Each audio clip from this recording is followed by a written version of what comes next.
Dan termasuk di antara golongan orang-orang yang memperolok Rasulullah sallallahu alaihi wasallam adalah As bin Wa'il As-Sahmi Al-Qurashi, ayah dari Amr bin As.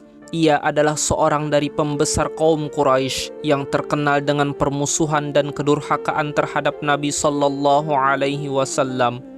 Kebenciannya bukan semata karena perselisihan, melainkan karena kesombongan yang menutup pandangan hatinya dari cahaya wahyu.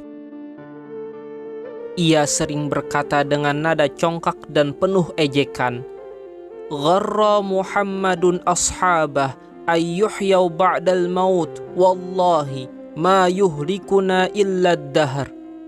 Muhammad telah menipu sahabat-sahabatnya dengan janji hidup sesudah mati. Demi Allah, tidak ada yang membinasakan kami kecuali masa semata. Maka turunlah firman Allah Ta'ala sebagai jawaban yang membantah kesombongan itu. وَقَالُوا مَا هِيَ إِلَّا حَيَاتُنَا الدُّنْيَا نَمُوتُ وَنَحْيَا وَمَا يُهْلِكُنَا إِلَّا الدَّهْرُ وَمَا لَهُم بِذَلِكَ مِنْ عِلْمٍ إِنْ هُمْ إِلَّا يَظُنُّونَ. Dan mereka berkata, tiada hidup bagi kami, melainkan hidup yang fana di dunia ini. Kami mati lalu kami hidup. Tidak ada tangan yang memusnahkan kami selain genggaman waktu. Mereka mengira tahu hakikat kehidupan, padahal tiada pengetahuan yang menyentuh dada mereka, melainkan dugaan yang menipu, bayang-bayang sangka yang menari di atas pasir waktu. Begitulah angkuhnya As bin Wa'il menertawakan keyakinan tentang kebangkitan, seolah dunia inilah akhir dari segala sesuatu. Namun Allah Ta'ala menunda azabnya, memberi waktu bagi manusia untuk berpikir, bukan untuk semakin sombong. Suatu hari, As bin Wa'il memiliki utang kepada salah seorang sahabat Nabi sallallahu alaihi wasallam, yaitu Khabbab bin Al-Arat, seorang pandai besi yang berhati teguh dan beriman kuat.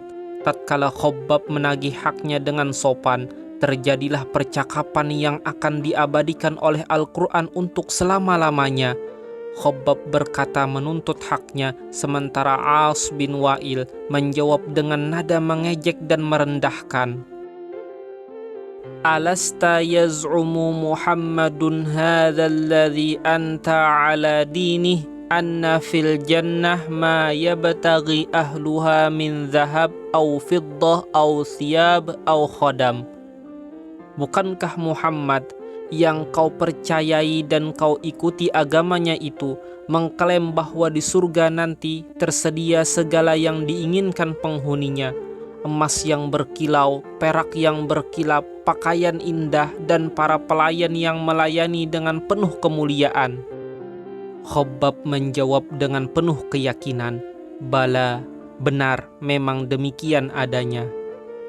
Maka As bin Wa'il tertawa sinis, lalu berkata dengan sombong dan penuh olok-olok, "Fa'anzirni ila hadzal yaum sa'uta malan wa walada wa aqdika dainak." Kalau begitu, tangguhkanlah aku sampai hari itu.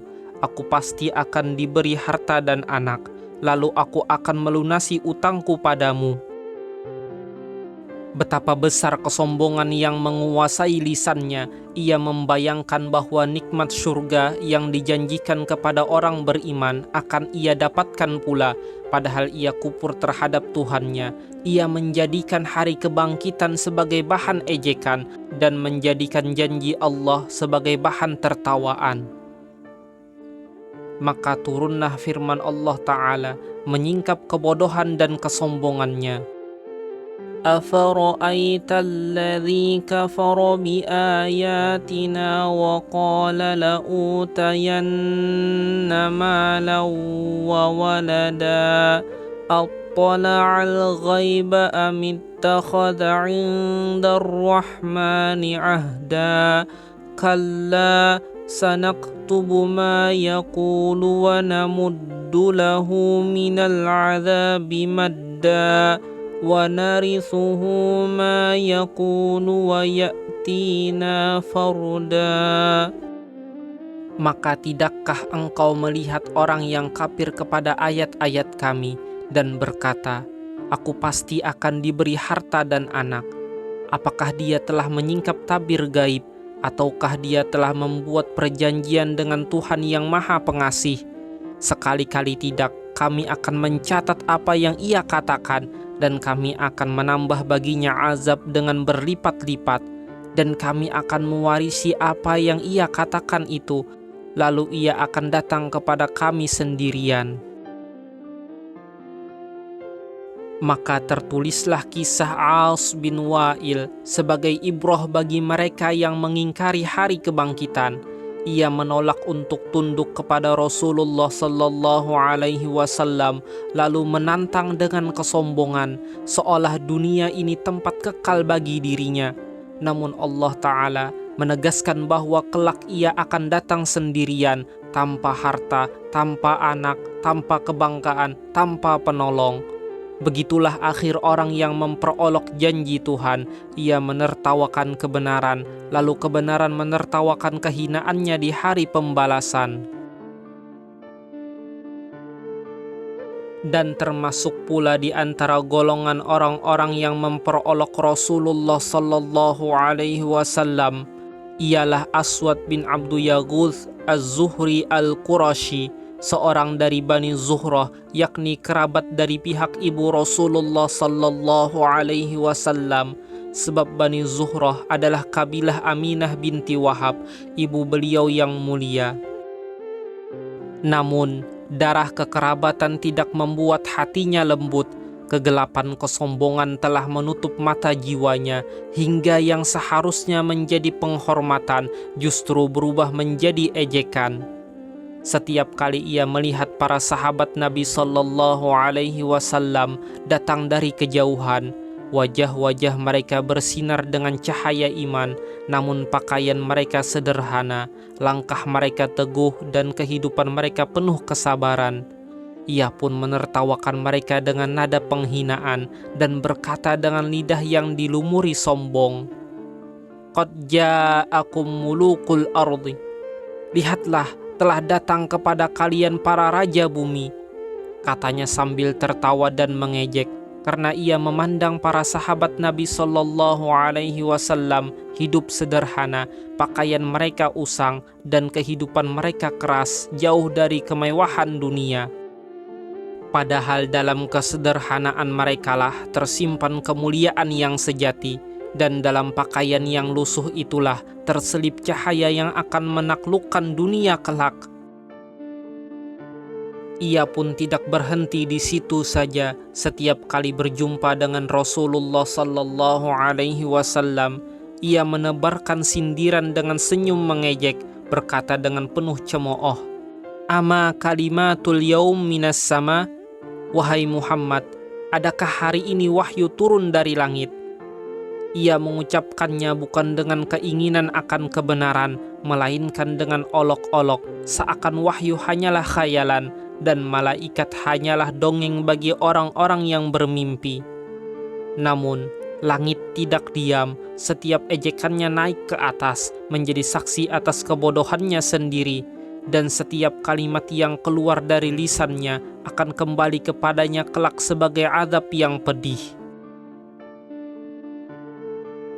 Dan termasuk pula di antara mereka yang memperolok Rasulullah sallallahu alaihi wasallam adalah Aswad bin Abdul Muttalib al-Asadi, sepupu dari Sayyidah Khadijah binti Khuwailid radhiyallahu anha, istri yang mulia dari Nabi sallallahu alaihi wasallam.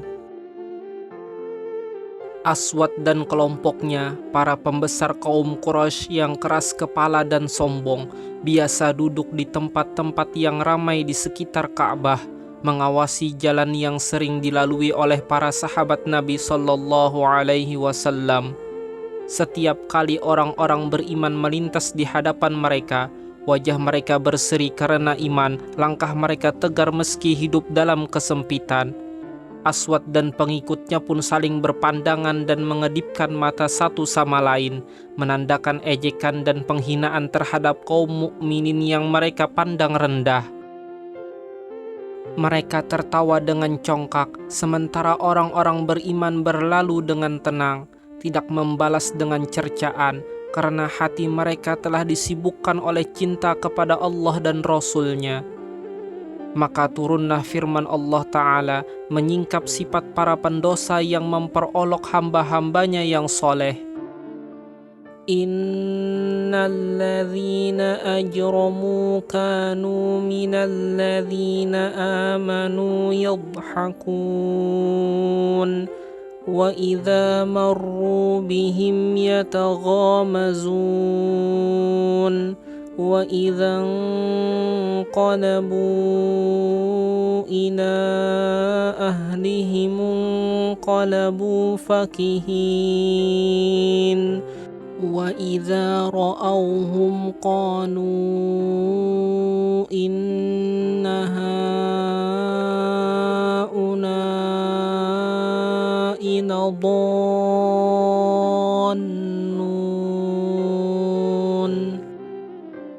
Sesungguhnya orang-orang yang berdosa itu dahulu menertawakan orang-orang yang beriman, dan apabila kaum mukmin melintas di hadapan mereka, mereka saling berpandangan dan berisyarat, mengedipkan mata dengan ejekan yang mereka sembunyikan di balik senyum sinis. Dan bila mereka kembali kepada keluarga dan sahabat-sahabatnya, mereka kembali dengan tawa yang angkuh dan hati yang berbangga diri, menceritakan dengan sombong bagaimana mereka mempermainkan hamba-hamba Allah yang dianggap rendah oleh mereka. Dan apabila mereka melihat kaum beriman, mereka berkata dengan nada merendahkan dan congkak, sesungguhnya orang-orang ini benar-benar telah tersesat dari jalan yang benar.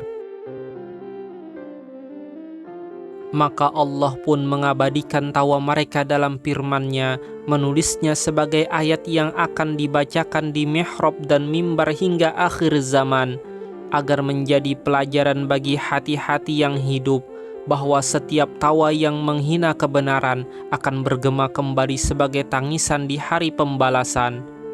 Dulu mereka menertawakan kaum mukmin, mengolok kesederhanaan dan keteguhan mereka, mengira bahwa iman adalah kelemahan dan zuhud adalah kehinaan. Namun kelak ketika tirai dunia tersingkap dan rahasia kebenaran tampak tanpa selubung, kaum mukminlah yang akan tersenyum di atas singgasana cahaya, sementara mereka yang dahulu menertawakan kini tertunduk dalam penyesalan yang tiada akhir.